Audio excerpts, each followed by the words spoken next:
नमस्कार दोस्तों, education technology ज्ञान चैनल में आपका स्वागत है। आज आपको इस वीडियो में बताया जाएगा कि आरटीई के तहत जो निःशुल्क एडमिशन हो रहे हैं उनके लिए आपको क्या करना है। इसके अंदर वैसे तो 1 लाख से जो नीचे के जिसकी आय है वो सभी इसके अंदर आवेदन कर सकते हैं। उसके लिए आपको बच्चे का या माता पिता का मूल निवास प्रमाण पत्र लगेगा। उसकी डेट ऑफ बर्थ को प्रूफ करने के लिए आधार कार्ड, राशन कार्ड या बर्थ सर्टिफिकेट लगेगा। उसके बाद में कास्ट सर्टिफिकेट। उसके बाद में कोई विकलांग है या एचआईवी, कैंसर जैसे बीमारियों से पीड़ित है या किसी का युद्ध के अंदर जो शहीद हुए हैं उनके बच्चे हैं, तो वो सर्टिफिकेट आपको देना पड़ेगा। उसके बाद बीपीएल का कार्ड, सेंटर का या स्टेट का कौन सा भी हो, वो इसके साथ लगाना है। इसमें सबसे अहम जो टॉपिक है वो है जन्म प्रमाण पत्र का। तो आपको जन्म प्रमाण पत्र बच्चे का बनवाना पड़ेगा। एक बार एडमिशन के लिए आप आधार कार्ड, राशन कार्ड वगैरह कुछ लगा सकते हो, लेकिन जन्म प्रमाण पत्र के बिना एडमिशन जो है वो नहीं होगा। इसलिए आप जल्दी से जल्दी जन्म प्रमाण पत्र ज़रूर बनवा लें। इसमें आपको बहुत सारे फ़ायदे मिलेंगे। पहला फ़ायदा तो ये होगा कि बच्चे का डॉक्यूमेंट बन गया, भविष्य में उसको कोई दिक्कत नहीं आएगी। और जन्म प्रमाण पत्र आपको बनवाना ही पड़ेगा, आज नहीं तो कल बनवा लोगे, कल नहीं तो बाद में बनवाओगे। तो सबसे बेस्ट यही रहेगा कि आज से ही उसका सही नाम पता जो भी है वो लिख करके और जन्म प्रमाण पत्र बनवाओ।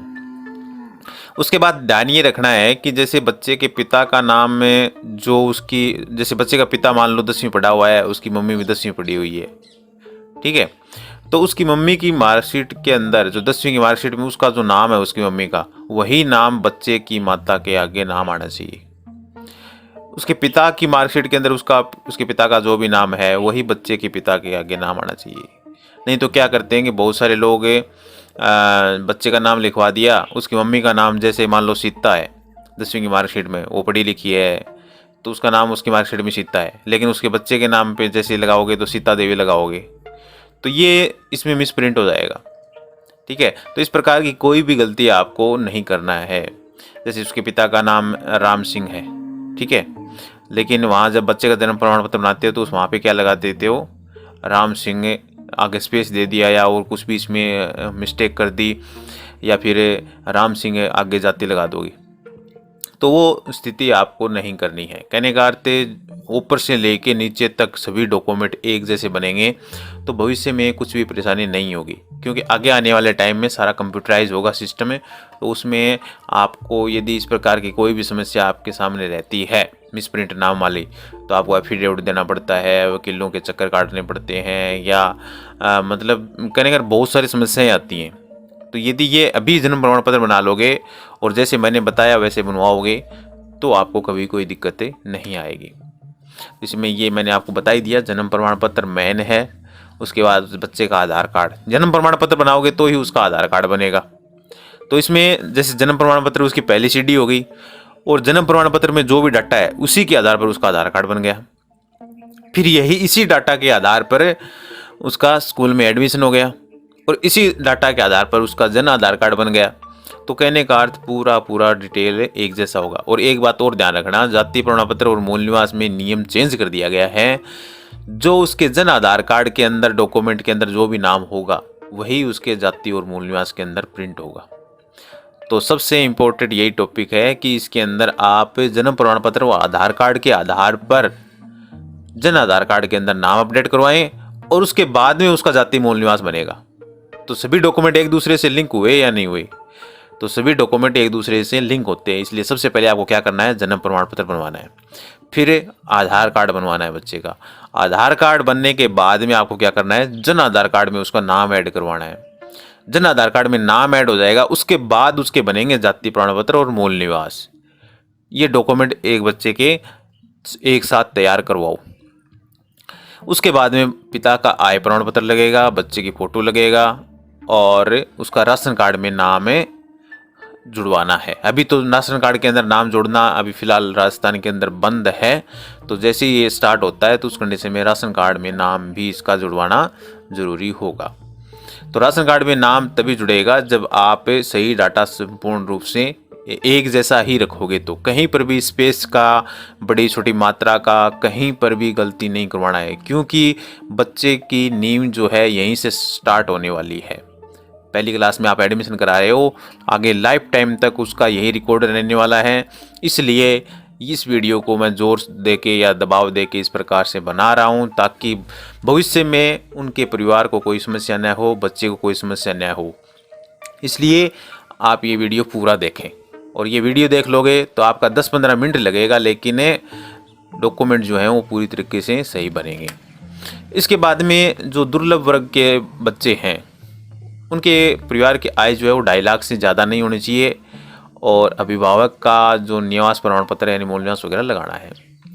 जो बच्चे अनुसूचित जाति जनजाति के हैं, या अनाथ हैं, या HIV कैंसर से पीड़ित हैं, या विधवा के बच्चे हैं, या जो विकलांग हैं, तो इन बच्चों को क्या है कि जो प्रमाण पत्र है वो जारी करवाना पड़ेगा, या चाहे वो विकलांग का हो, HIV से हो, तो उसमें भी जो डायग्नोस्टिक केंद्र की जो रिपोर्ट है वो लगेगी। तो इस प्रकार से आप जो भी कैटेगरी में एडमिशन करवा रहे हो उस कैटेगरी का सर्टिफिकेट भी लगाना पड़ेगा। OBC और SBC वर्ग के जो अभिभावक हैं, जो बच्चे हैं, उनको वार्षिक आय 1 लाख रुपए तक का प्रमाण पत्र देना पड़ेगा। BPL कार्ड धारक हैं तो उनको केंद्र की या राज्य की सूची को वेरीफाई करवाना पड़ेगा, नेट से निकाल लेना, उसके बाद उसके साथ लगेगी। बालक है, अभिभावक का निवास प्रमाण पत्र भी लगेगा, और उसका आयु संबंधी डॉक्यूमेंट जो भी हैं वो सारे के सारे लगेंगे। अभी जो डॉक्यूमेंट चल रहे हैं वो 11 अक्टूबर से एडमिशन स्टार्ट हो जाएंगे, और 24 अक्टूबर तक आपको आवेदन करना है। लॉटरी द्वारा प्रवेश हेतु बालकों की वरीयता क्रम 27 अक्टूबर को इसका निर्धारण कर दिया जाएगा लॉटरी का। 28 तारीख से आपको स्कूल के अंदर रिपोर्टिंग करनी है, 28 से लेके 3 नवंबर तक। वहाँ पे दस्तावेजों की जांच होगी 28 से 9 नवंबर तक, और आवेदक में जो करेक्शन की स्थिति है, संशोधन करना, वो रहेगा 10 नवंबर से 14 तक। यानी फिर भी यदि मान लो आवेदन पत्र में कोई गलती रह जाती है तो 10 तारीख से लेके 14 तारीख तक उसमें संशोधन आप करवा सकते हो, क्योंकि 9 तारीख तक डॉक्यूमेंट चेक होंगे, उसके बाद 10 से 14 तक आप संशोधन करवा सकते हो। आवेदन में करेक्शन की स्थिति में विद्यालय के द्वारा जांच करना, आपने मान लो कुछ करेक्शन किया है तो 15 से 18 नवंबर तक विद्यालय वाले उसको चेक करेंगे, और छात्र का ऑनलाइन चयन करना और छात्र द्वारा अपने आवेदन क्रमांक में लॉगिन कर सहमति यस देना। 19 से 28 नवंबर तक विद्यालय में जैसे सिलेक्ट हो जाते हैं उसके बाद में बच्चे को लॉगिन करना पड़ेगा और उसमें सहमति देना है, यानी यस करना है, ठीक है।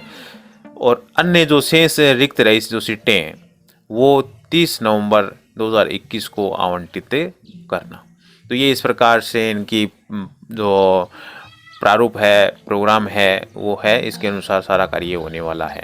इसमें किसी भी विद्यालय को 1 रुपया भी नहीं देना है जब तक कि बच्चा आपका उसी विद्यालय में पढ़ रहा हो, और 8वीं तक आपको पढ़ाना हो तो उस विद्यालय को 1 रुपया भी नहीं देना किसी भी नाम से।